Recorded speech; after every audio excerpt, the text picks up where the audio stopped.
All right, guys, I wanted to give you a couple tips and tricks for the simulation you should be looking at today.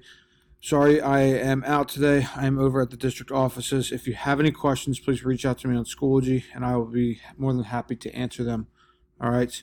As for anything that you'll need, you should be able to, on our Schoology page, find a black folder up top that is titled Wednesday, September 25th.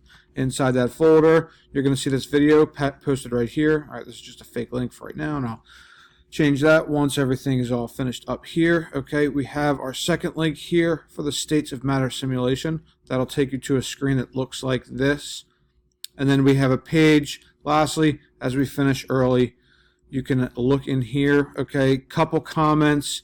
Finishing up on Tuesday, I went back and I looked at some of our submissions of the models that we made of mixing water and ethanol, and there's definitely a lot to be improved there. I know that we're just starting this off. Okay, I've attached a video about the particle model. Again, the results we saw in the lab is that when we added 5 milliliters of water to 5 milliliters of ethanol, it didn't add up to 10 milliliters altogether.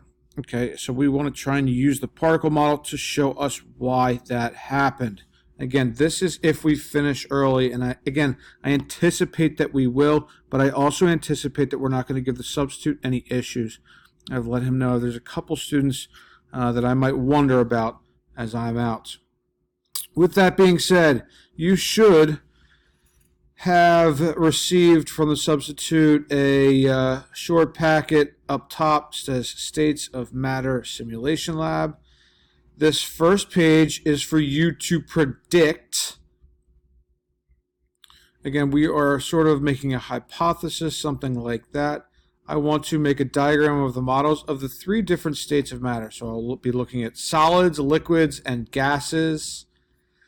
And down below here, I want to write a sentence about how those molecules are moving. Okay, and you can use not only the space that they will be moving in, but also how fast will they be moving. Okay, down below, and I'll get back to our simulation in a moment, you're going to be looking at making a prediction about how these things are going to react as we add or take away heat. And again, at the bottom here it says once you've completed this page, you may now look onto the simulation.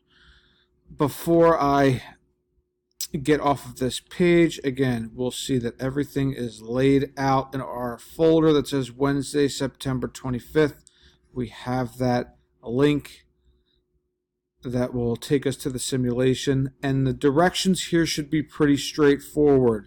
So make sure you take a look at them, and you should be just fine. Getting back to our simulation, all right, we've got 3 different tabs. I want to start in my phase tab. Okay, at the top right here, I've got a couple different substances that I can choose from.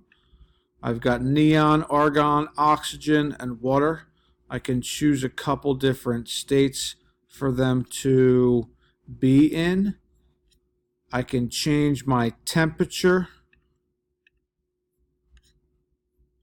I can add, that's mostly just changing it between the 2 different units, because down below here I can either add heat, you can see that that temperature is rising, and I can take away heat, I can see that that temperature is falling.